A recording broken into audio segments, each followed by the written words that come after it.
오늘도 역시 저희 기독교 장로회 교단이 제공하는 교회력의 성서 일과를 따라 본문을 선정하게 되었고 오늘은 새 본문을 다루게 되었습니다. 정말 많은 본문들 함께 읽어주셔서 너무나도 감사드립니다. 오늘 나눌 말씀을 통하여서 주님의 은혜가 넘쳐나기를 간절히 소망합니다. 아멘. 먼저 구약의 말씀입니다. 오늘 읽은 구약의 말씀은 아가인데요. 주빌리 교회 우리 성도님 여러분, 혹시 아가의 본문이 익숙하신가요?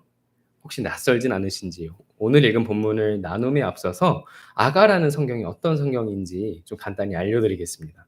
먼저 성경 이름인 아가는 무슨 뜻일까요? 아가, 영어로 베이비, 갓난아기를 말하는 걸까요? 아가라는 이름의 한자를 풀이해 보면요, 맑을 아자에 노래가를 합쳐서 맑은 노래, 우아한 노래라는 뜻을 가지고 있습니다. 영어로는 Song of Songs라고 해서요, 노래 중에 노래라는 뜻을 가지고 있어서 히브리어 원제목의 뜻으로도 노래 중에 노래라는 뜻을 가지고 있는 것을 확인할 수 있습니다. 그렇다면 아가에 나오는 노래는 어떤 노래이길래, 얼마나 가사가 감미롭길래 우아한 노래, 노래 중에 노래라는 이름으로 불리며 성경에 들어오게 된 것일까요? 더군다나 여러분들도 잘 아시다시피 아가는 남녀 간의 사랑 이야기를 다루고 있습니다. 어렸을 때부터 신앙생활을 해온 저는 이 어렸을 때 성경을 읽을 때 이 아가만 읽으면 왜 이렇게 부끄러운지 성경을 따라 읽다가 성경에 이런 내용도 있어? 하나님은 안 나오는데? 하면서 되게 놀랐던 기억이 납니다. 성경은 이 아가의 주인공이 다윗의 아들이며 주전 965년에서 928년까지 이스라엘을 다스린 솔로몬임을 밝히고 있는데요. 아가서 1장 1절의 말씀입니다. 함께 읽어보겠습니다. 솔로몬의 가장 아름다운 노래. 아멘. 그리고 솔로몬의 상대 여인은 6장 13절에 가서야 처음으로 등장하는 것을 확인할 수 있습니다. 함께 읽어보겠습니다. 술람미의 아가시야 돌아오너라 돌아오너라. 아멘. 아가 6장 13절은 성경 속의 여인의 정체가 술람미라는 여인임을 밝히고 있는 것을 확인할 수가 있습니다. 그렇다면 우리는 아가를 읽음으로 어떤 유익을 얻을 수 있을까요?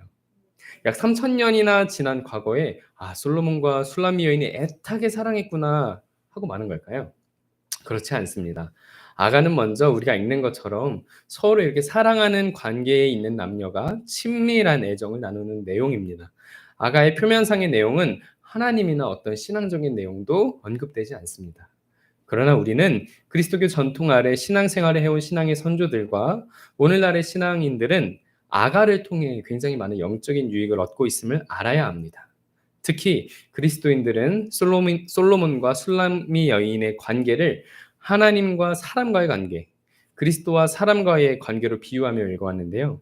오늘 읽은 본문도 한번 그런 이해관계 속에서 단순히 술람미 여인을 향한 솔로몬의 사랑, 한 여인을 향한 한 남자의 사랑으로 고백이 읽는 것이 아니라 우리와 하나님과의 관계라는 맥락에서 성경을 살펴보고자 합니다.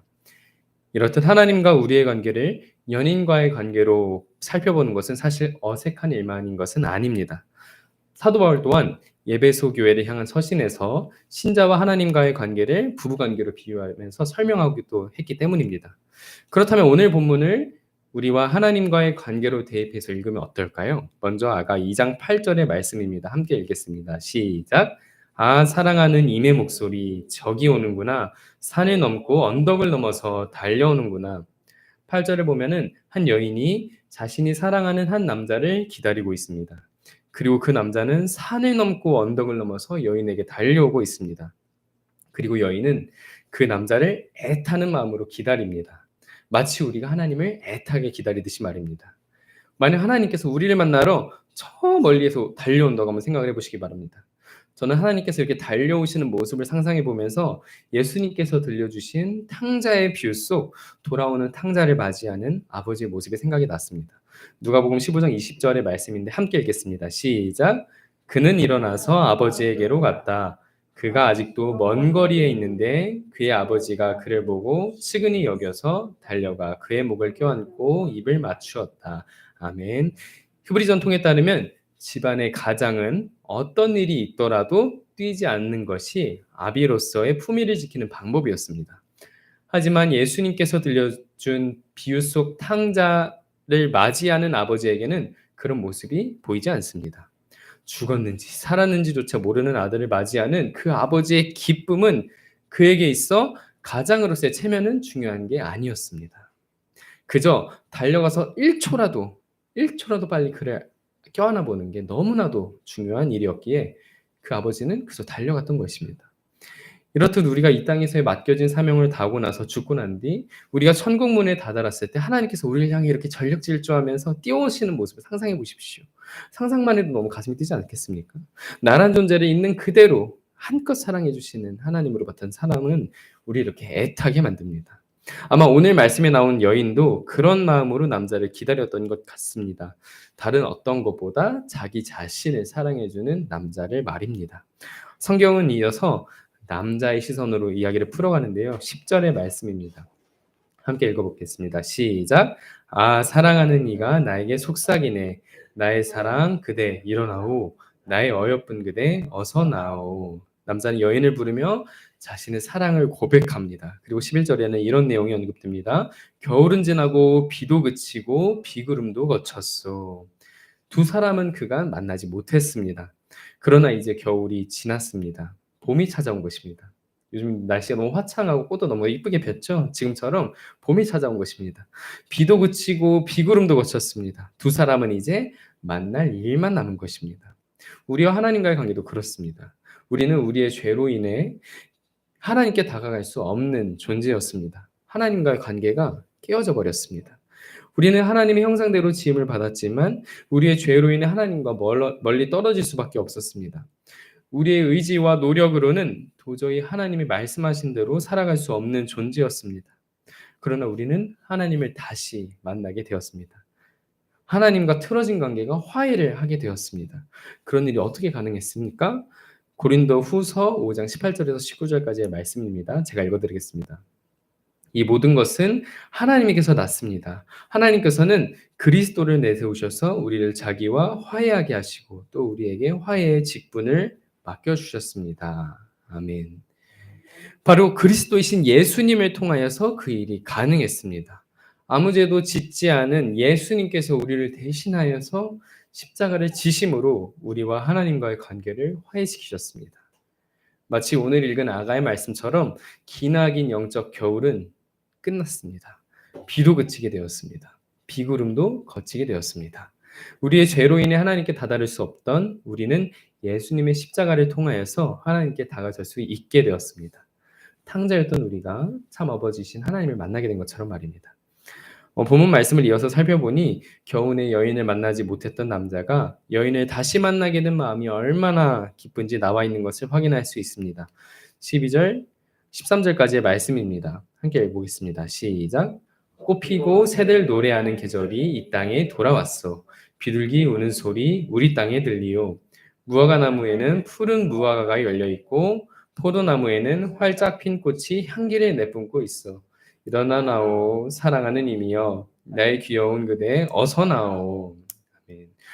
참 이 성경 말씀만 읽어도 남자가 여인을 얼마나 사랑하는지 느껴지죠? 남자는 얼마나 기쁜지 꽃이 피고 새들을 노래하는 계절이 이 땅에 돌아왔다며 너무나도 기뻐하는 모습을 확인할 수가 있습니다.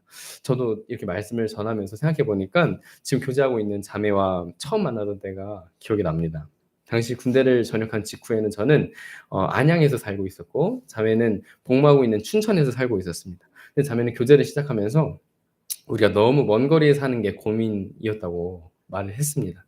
하지만 근데 저는 너무 이렇게 이 아가서의 말씀처럼 너무 불이 타가지고 그게 무슨 걱정이야? 내가 가면 되지 하면서 내가 춘천으로 가면 된다며 자매를 안심시켰습니다. 아가씨 나오지 않습니까? 꽃 피고 새들 노래하는 계절이 이 땅에 돌아왔어. 무화과 나무가 이렇게 열려 있고 세상이 이렇게 아름다운데 거리가 무슨 문제이냐 하면서 실제로 저는 수도 없이 용산에서 춘천으로 가는 ITX를 타고 막 가고 막 그랬습니다. 자매도 춘천에서 이렇게 안양으로 막 차를 몰고 많이 오고 그랬던 때가 생각이 납니다. 오늘 읽은 성경 본문 말씀이 마치 그런 제 마음을 잘 표현하는 것 같습니다. 정말 어찌도 보고 싶던지 아멘 아멘입니다. 당시 저는 이렇게 밤새서 하는 편의점 아르바이트를 하고 있었는데요. 가끔 이렇게 자매는 3교대를 하기 때문에 만약 일정이 잘 맞지 않으면은 12시부터 8시까지 편의점 아르바이트를 하고 8시에 바로 기차를 타고 춘천으로 가서 자매를 만나게 됐습니다. 정말 불타는 사랑이었죠. 여전히 그렇습니다. 네, 정말 아가서의 말씀처럼 남녀 간의 사랑은 정말 너무나도 강력한 힘이 있는 것 같습니다. 아무튼 오늘 읽은 본문의 말씀도 이렇게 긴 겨울을 지나고 만나지 못할 것만 같은 시간을 보내고 난 뒤 여인을 맞이하는 마음의 기쁨이 너무나도 컸습니다. 하나님께서도 우리가 그리스도를 믿는 믿음을 통하여서 주님께로 다시 돌아가게 되었을 때 본문에 나오는 남자의 마음보다 더 큰 마음으로 기쁘게 하셨을 것입니다. 아까 말씀드렸다시피 탕자의 비유에 나오는 아버지처럼 두 번 다시는 내가 이 영혼을 잃지 않으리라 하는 마음으로 우리를 기쁘게 맞이했던 것입니다. 말씀 속 여인은 남자와의 임박한 만남을 기다리며 남자에게 한 가지 부탁을 하게 됩니다. 여인은 어떤 부탁을 했을까요? 이 긴 겨울이 지나고 다시 만나는 두 사람, 여인은 남자에게 어떤 부탁을 했을까요? 꽃을 꺾어오라고 말을 했을까요? 맛있는 도시락을 싸오라고 말했을까요? 여러분들이라면 오랜만에, 너무나도 오랜만에 사랑하는 여인을 만나게 된다면 어떤 부탁을 건넬 것 같으십니까? 15절의 말씀을 보니까 여인이 이런 부탁을 하는 것을 확인할 수가 있습니다. 함께 읽어보겠습니다. 시작. 여우떼를 좀 잡아주오. 꽃이 한창인 우리 포도원을 망가뜨리는 새끼 여우떼를 좀 잡아주오. 말씀을 살펴보니 여인은 뜬금없이 여우떼를 잡아달라고 부탁하고 있는 것을 확인할 수 있습니다. 그리고 그 여우떼는 이 꽃이 한창인 포도원을 망가뜨리고 있다는 것을 확인할 수가 있습니다. 그 이유가 무엇일까요? 그것은 그 여인이 남자와 다시 만나려고 하는 이 만남에서 그 관계를 온전하게 유지하고 싶어 하기 때문입니다. 여인과 남자의 포도원은 두 사람의 관계를 나타내는 은유이기도 합니다. 그러나 그 일은 여인의 힘만으로 되는 일은 아닌 것 같습니다. 남자가 하루빨리 와서 여인을 만나고 포도원을 망가뜨리는 새끼 여우떼를 잡아 주어야만 그 일이 가능한 것입니다. 우리 하나님과의 관계도 그렇지 않습니까? 우리는 분명 예수님께서 십자가를 지심으로 긴 겨울이 지나고 비도 그치고 비구름도 거침으로 하나님과의 관계를 회복하였습니다.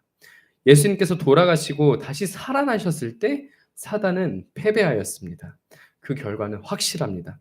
하지만 사단은 아직 항복하지 않았습니다. 실제로 이 끝이 다가올수록 사단은 더 맹렬하게 싸운다는 것입니다. 이처럼 보면 예수님께서는 승리하셨지만 영적인 싸움은 지속되고 있습니다.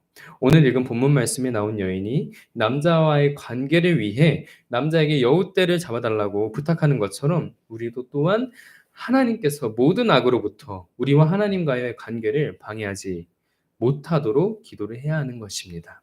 그것은 분명 하나님의 일입니다. 남자가 포도원을 돌보듯 사단이 하나님과 우리의 관계를 방해하지 못하도록 우리를 보호하는 일 말입니다. 그러나 우리는 하나님께만 이 일을 맡겨둔 뒤 우리가 잠자코 기다리고 있을 수만은 없습니다. 우리에게는 우리의 일이 있기 때문입니다. 그리고 그 일이 무엇인지는 우리가 오늘 읽은 요한복음 15장 1절에서 11절을 읽음으로 확인할 수가 있습니다. 오늘 읽은 요한복음 15장은 요한복음 13장에서부터 이어지는 장면의 연속으로 확인되어집니다. 예수님께서는 어느 상황에서 오늘 읽은 본문 말씀을 전하셨던 걸까요? 요한복음 13장 1절에서 2절까지의 말씀입니다. 함께 읽겠습니다. 시작. 유월절 전에 예수께서는 자기가 이 세상을 떠나서 아버지께로 가야 할 때가 된 것을 아시고 세상에 있는 자기의 사람들을 사랑하시되 끝까지 사랑하셨다. 저녁을 먹을 때에 여기까지 읽겠습니다. 방금 읽었듯이 오늘 말씀은 예수님께서 십자가를 지시기 전에 제자들과 나누는 마지막 만찬을 나누고 있는 자리에서 하신 말씀임을 확인할 수가 있습니다.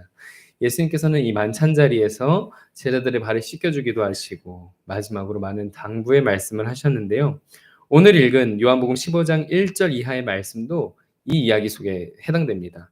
예수님께서 십자가를 지시기 전에 제자들에게 전해주고 싶었던 많은 말들 중에 한 내용인 것이죠. 그 내용이 무엇일까요? 1절의 말씀입니다. 읽어보겠습니다. 시작. 나는 참 포도나무요 내 아버지는 농부이시다. 본문은 예수님 본인을 포도나무로 하나님 아버지를 농부로 비유하며 시작합니다. 그렇다면 우리는 무엇일까요? 우리의 정체는 5절 말씀에 언급되어 있습니다. 함께 읽어보겠습니다. 시작.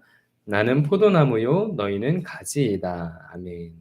5절 말씀을 살펴보니 우리는 나뭇가지로 비유되고 있는 것을 확인할 수가 있습니다.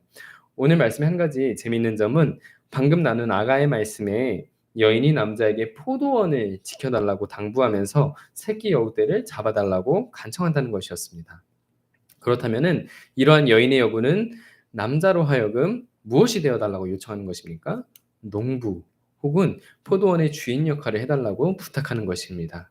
그리고 오늘 우리가 이 아가의 말씀을 하나님과 우리의 관계에 비추어서 읽었을 때 아가의 말씀은 하나님께 우리의 우리와 하나님과의 관계를 위해 방해하는 것들로부터 우리를 부탁하는 내용임을 말씀드렸고 우리에게는 우리의 역할이 있다고 말씀을 드렸습니다. 그리고 그 역할은 오늘 읽은 요한복음의 말씀처럼 농부이신 하나님과 포도나무이신 예수님 그리고 우리는 나뭇가지임을 확인할 때 우리의 역할을 깨달을 수가 있습니다. 8절입니다. 함께 읽어보겠습니다. 시작! 너희가 열매를 많이 맺어서 내 제자가 되면 이것으로 내 아버지께서 영광을 받으실 것이다. 아멘. 말씀은 우리가 열매를 많이 맺고 예수님의 제자가 되라고 말하고 있습니다. 그리고 그 열매를 통해 하나님 아버지께서는 영광을 받으실 것이라고 말합니다. 그렇다면 우리가 맺어야 할 열매는 무엇일까요? 그것은 많은 이들을 주님께로 인도하는 것입니다. 그 이유가 무엇입니까? 6절 말씀입니다. 읽어보겠습니다. 시작. 사람이 내 안에 머물러 있지 아니하면 그는 쓸모없는 가지처럼 버림을 받아서 말라버린다. 사람들이 그것을 모아다가 불에 던져져 태워버린다. 아멘. 우리가 신앙생활을 하면서 맞닥뜨리는 한 가지 진리는요. 사람이 예수님 안에 머무르지 않으면 영생을 얻지 못한다는 것입니다.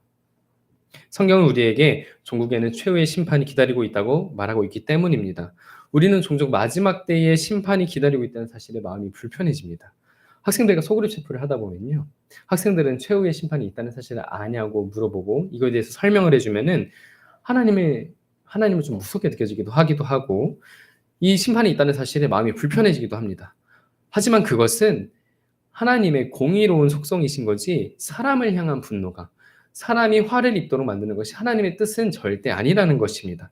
도리어 하나님께서는 선하신 분이십니다. 사랑하는 자녀들이 오늘 말씀에 나오는 것처럼 이 나뭇가지들이 예수님 안에 거함으로 온전한 영생을 얻기를 너무나도 원하십니다. 9절 말씀입니다.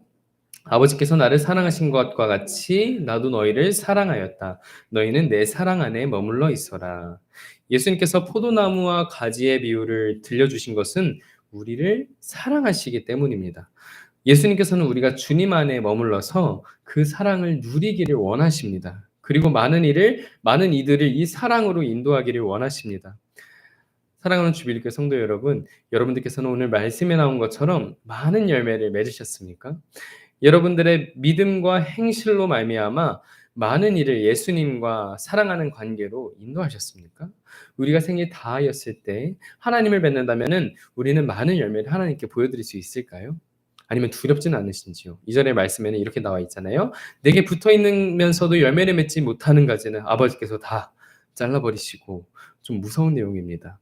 여러분 자신을 생각해 보았을 때 열매가 많이 맺히지 않은 것 같다고 하여도 두려워하지 마십시오. 걱정하지 마십시오. 오늘 읽은 로마서 말씀에 바울 사도는 말합니다. 로마서 8장 1절의 말씀입니다. 함께 읽겠습니다. 시작. 그러므로 그리스도 예수 안에 있는 사람들은 정죄를 받지 않습니다. 아멘. 그리스도 예수 안에 있는 사람에게는 정죄함이 없습니다. 우리가 아직 열매를 많이 맺지 못했더라도 우리가 그리스도 안에 머물러 있으면 정죄함을 받지 않을 것입니다.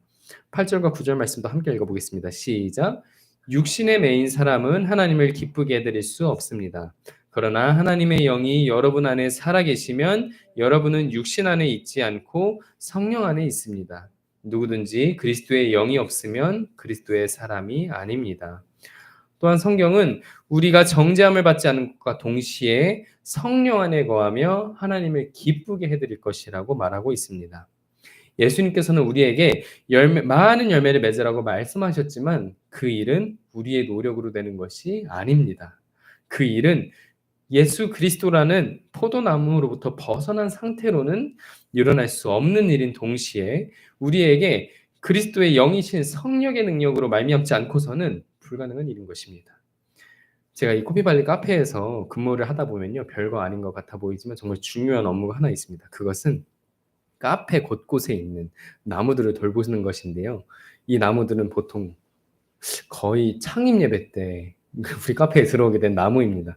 나무들을 자세히 살펴보면요. 어떤 나무는 이렇게 생생하게 잘 살아있는 것 같은데 어떤 가지가 나무에 붙어 있는데도 불구하고 그 색이 이렇게 죽어가는 것처럼 보이면서 그 가지 전체가 죽는 것처럼 보이는 것을 확인해 볼 수가 있습니다.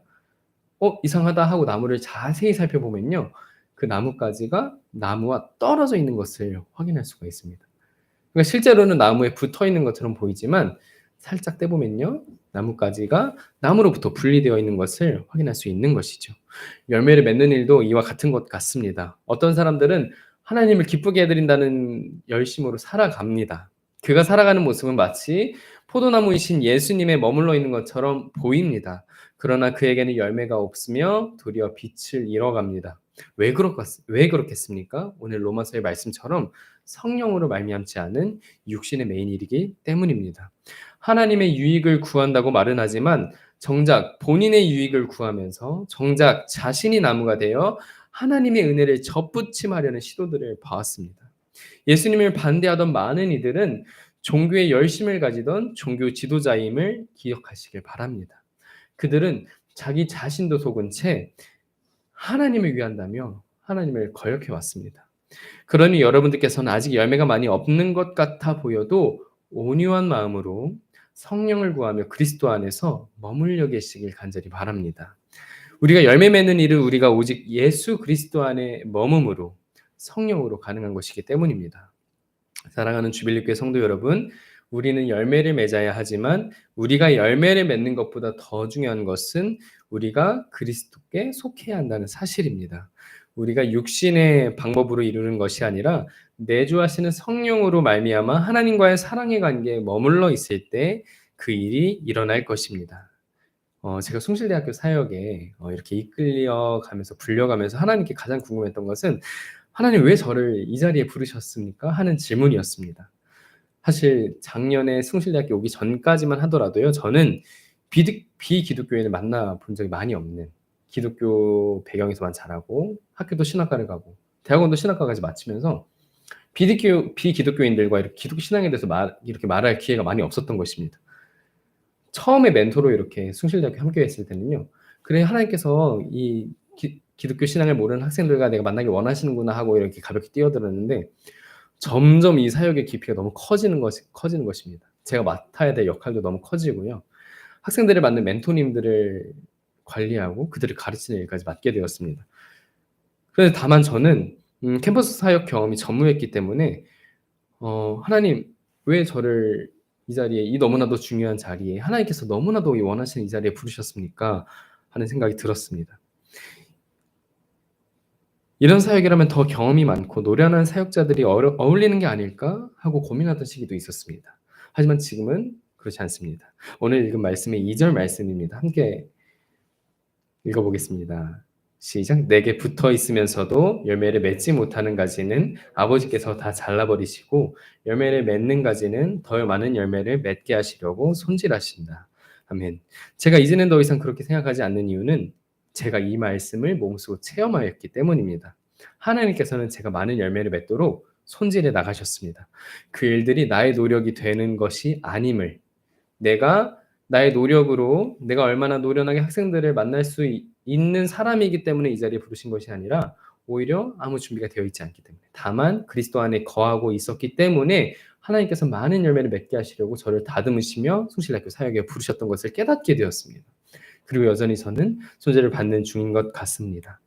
사랑하는 주빌리교회 성도 여러분, 그러니 여러분들께서도 하나님께서 여러분들을 통해 열매를 맺으려고 하실 때 그리스도이신 예수님 안에 거하시기를 바랍니다. 여러분들이 스스로 열매를 맺으려고 노력하지 마시길 바랍니다. 그저 주님 안에 머물면서 열매를 더 많이 맺기 위해 주님의 손질을 받기 바랍니다. 또한 그 열매가 얼마나 탐스러운지 사단은 새끼 여우 때와 같이 포도원을 공격하며 그 열매를 빼앗으려고 노력할 것입니다. 저주사도 이 사역에 몸담으면서 하나님으로부터 오지 않는 정말 많은 사단의 공격과 방해를 실감합니다.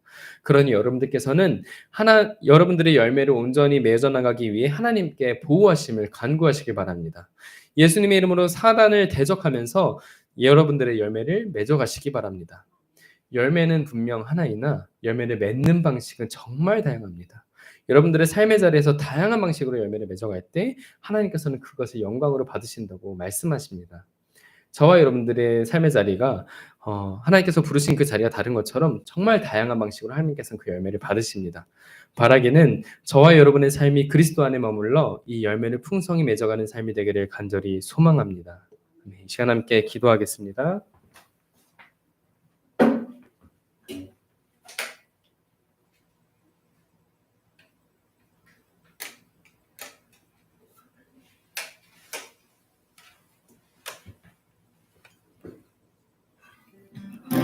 아멘. 이 시간 함께 우리 기도할 때 하나님 오늘 우리가 나눈 말씀처럼 우리가 하나님 안에 속하고 예수 그리스도이신 우리 주님에게 속하여서 우리가 성령으로 말미암아 열매를 맺게 해달라고, 많은 영혼들을 주님 앞에 인도하는 삶을 살게 해달라고, 우리가 아직 너무나도 부족하고 연약하지만 하나님께서 우리를 손진하시고 예수님께서 우리를 돌보셔서 우리가 주님의 모습에 합당한 나뭇가지가 되게 해달라고 이 시간 함께 기도하며 나아가겠습니다. 기도하겠습니다. 사랑하는 풍성하신 하나님 아버지, 우리 너무나도 연약하고 부족합니다. 하나님, 우리는 사람의 지혜로 말미암아 우리가 옳다고 생각하고 여기는 것들을 이루려고 하며 주님 앞에 나아가려고 합니다.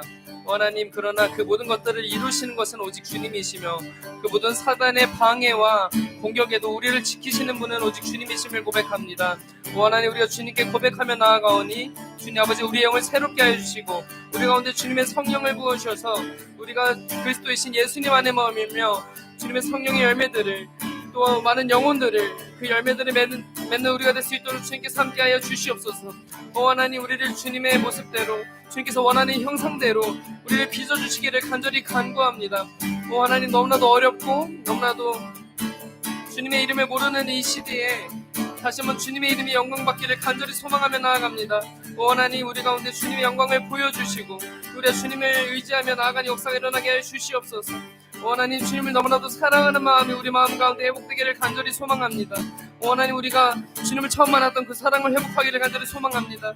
하나님, 우리가 주님을 사랑하는 마음으로 말미암아 주님 안에 거하며 우리가 주님이 주시는 성령으로 말미암아 주님의 열매들을 가꾸고 우리가 귀한 열매들을 맺어라 우리 될 수 있도록 주님께서 함께하여 주시옵소서.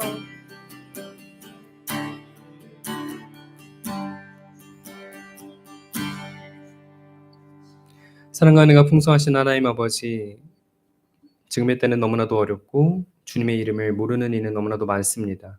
주님의 이름을 알던 이들마저도 주님의 곁을 떠난 이가 너무나도 많고 다시 한번 이 땅은 주님의 부흥을 기다리고 있습니다.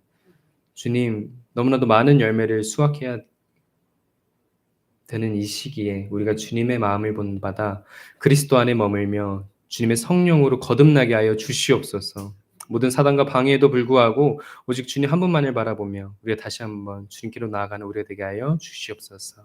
예수님의 이름으로 기도드립니다. 아멘.